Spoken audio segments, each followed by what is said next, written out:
cut off 2 of the strands and we're left with the 2 longest ones from this piece of Crocosmia. This is the bulb at the bottom, this is where it was in the soil. And the really simplest way that you can do cording is just to use 2 strands, which is what we're going to do here. We're going to bend these back, we're going to cut the bulb off at the end, we're going to turn it round this way.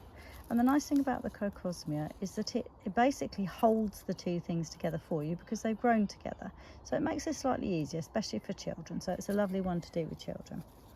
Now these I haven't soaked because it was quite damp overnight, and I think they're fine. But if you find that they're really dry and brittle, then you just need to soak them in water for 5 or 10 minutes. What you're going to do, I'm going to actually wet my fingers, I'm going to lick them. But you could have a bowl of water. You're going to twist the strand in one direction. The important thing is in the opposite direction from what we're going to do in a minute, which is cross them. You just twist it, so you need to hold it quite firmly and twist it. Notice I'm holding the top piece with my 2 fingers. And once I've got that twisted, I'm going to pass it over the top of the other strand, and I'm going to hold that twist with my other hand. So you do need a bit of dexterity. What I found doing this with my grandchildren is that if they struggle, then you can just hold it for them particularly when they get started. So then we're going to take the other strand and we're going to do the same thing. We're going to twist it away, so from my left to my right, and we're going to cross it from my right to my left. Hold the twist, twist, twist, left to right, cross, right to left, twist, left to right, cross, right to left. And you can see now you're starting to get the cordage formed at the top. I'm just going to keep doing this. So just remember you're twisting the opposite direction to that you're crossing. So twist right to left, cross left to right. When you use 2 strands like this, you get a nice thin piece of cordage, which means that it's a bit more versatile because it's more flexible. But you can do a thicker cordage, which you can still use. It's more rope-like, but it's also with dead leaves. It tends to be more stiff. So this cordage is great because you can make it from dead leaves. So it's stuff that was going to be going on the compost heap. These are, as I said, these are Crocosmia, and I like the Crocosmia particularly because they're very abundant. They're almost a weed. They're what you might call a garden escape in this part of the country, which is the West Country. They're very, very common in the wild, but because they're not actually a native plant, there's no problem. And anyway, we're using the dead leaves. If you've got them in your garden, which I've just got a few, I didn't plant them, they've just come in on their own. And you can just take them this time of year. So this is August. Some years it might be later in the year that they turn brown. And as I said, if they're very brown, if they're very stiff, then just soak them in water just for 5 or 10 minutes. And then they'll be pliable enough for you to make your cordage. You see how this is a very lovely thin piece.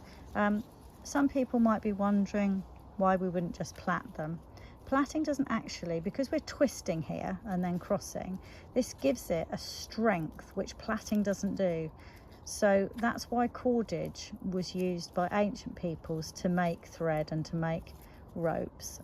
They would often use, the videos you'll see most often online are using green materials which are then dried, things like nettles and things like brambles even. You extract the fibres from them. This is easier for a beginner or just for a 10-minute activity to do with your children because you're just taking the leaves and they're already dried. You don't need to dry them, but it does mean that this is probably not going to last as long. So treat it as something ephemeral. It will last a few weeks, maybe a few months. But it will dry and crack, so it's not something for long-term things. But I'm going to show you at the end of this some things that we've made with these little bits of cordage. I'm sure you'll have lots of other ideas for yourself, but you'll see that this is actually quite quick.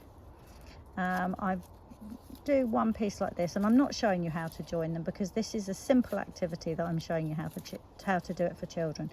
But if you do want to make longer pieces, you can join them. There are lots of videos online that will show you how to do that, and then you can, obviously it's a little bit more versatile, but just for a little summer holiday activity, you can just take the children out in the garden. Each one can have a little piece of this. They could work in pairs if they find it difficult to hold it as they go, and then you've got something you can just make a little mobile. You can tie little bunches of herbs, all sorts of just pretty little things for the garden, and they'll certainly last the length of the summer holidays, which is probably the most important thing. I'm just going to carry on doing this now, and I'll show you at the end. I'm going to finish it with a knot.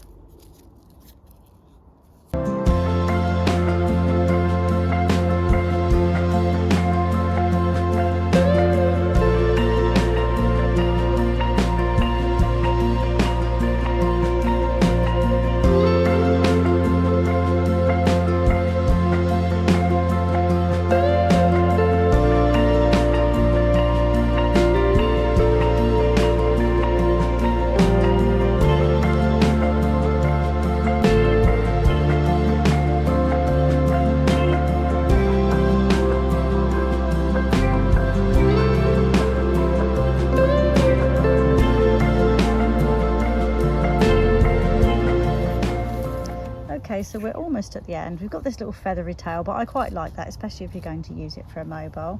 It's not hugely long, but you can use it. I'm going to show you one little thing you can do where you can make a little treasure pouch, and you can use this as the tie for it. So just to stop it coming undone, it does tend to hold its twist once you get going, but I like to just finish it with a basic knot. And if you want to cut the feathery tail off, you can. Depends what you're going to do with it afterwards. And with a Crocosmia, we've got the bulb at the top, so we don't want that. So I would probably cut this off. See if I can pull it. No, you see, that's actually quite strong. The thing about twisting it is that it gives it extra strength, and that is really surprisingly strong. And because it's thin, it's pretty flexible, so we can now tie that into knots and use it for other things.